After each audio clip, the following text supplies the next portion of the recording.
السلام عليكم الاخوات. اليوم ان شاء الله غادي نوريكم واحد الطريقه ديال الحامض مصير كيفاش ديروا ليه. كاين بزاف ديال الطرق، كاين عده طرق. الطريقه ديال انكم تخليوه بحال هكا وديروه يطيب واحد شويه، تقريبا غير 10 دقائق، ما يطيبش بزاف او لا قل. تصفر عليه كوكوط وتطفيو عليه. تا هو كيجي زوين، كيبقى صحيح. ولا كتقسموه على جوج بحال هكا وكديروا. انا غنوريكم دابا جوج طرق انكم تقسموه. بسم الله.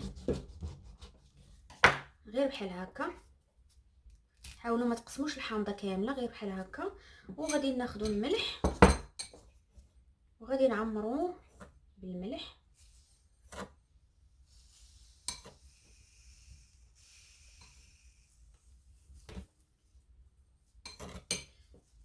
بحال هكا. المهم انكم ديروا فيها الملح الوسط. وغادي تاخذوا واحد القرعه،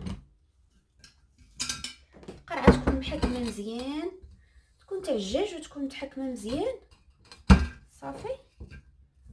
وتدخلوا فيهم تبقاو. هذه هي الطريقه الاولى. غادي نوريكم الطريقه الثانيه. هذه الطريقه اللي غادي نوريكم دابا هي الطريقه اللي ديما هي اللي وليت كنديرها انا دابا حاليا. كتعجبني زوينه، وفي نفس الوقت ملي كنجي نبغي نهز شي حاجه انا غادي نوريكم دابا وغادي نشرح لكم. كنقطعوا بحال هكا قطاعي صغار ونديرو هكا. نجيب واحد المسماطي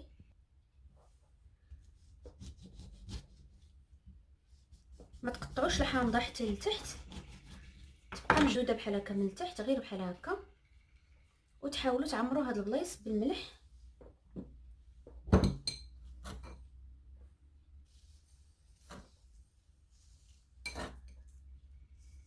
بهذه الطريقه كيطيب لكم الحامض ديالكم في اسرع وقت، يعني في مده وجيزه.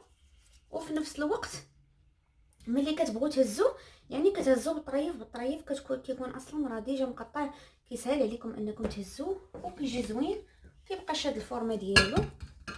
انا غادي غير نطلق حيت هنا عندي شويه مزاحمه. صافي غادي نكمل على هاد الطريقه بحال هكا الحامض ديالي كامل حتى نساليه. وغادي نجي نقول لكم كيفاش تخليوه في الاخر، كيفاش الطريقه باش تخليوه في الاخر.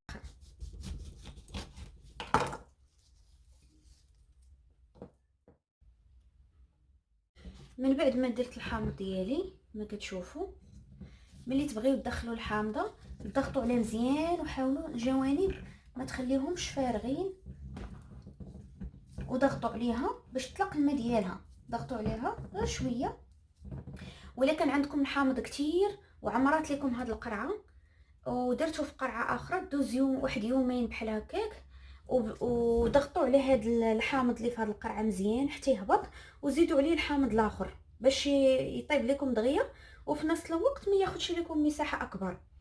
ومن الاحسن ديروا شي قرعه تكون محكمه مزيان باش ما يدخلش لكم البرد، باش ما يغمش لكم لي شي حاجه من الفوق صافي. وتخليوه يعني دغيا كيطيب في مده قصيره، كيطيب مره ضغطوا عليه بحال هكا.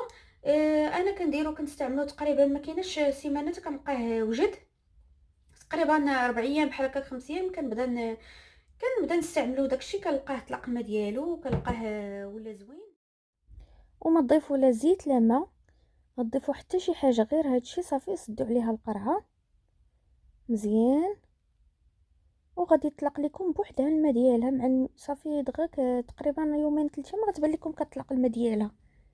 غير مره بحال هكا ضغطوا عليها بيديكم وزيدوا شي حامض الا كان في شي قرعه اخرى وصافي.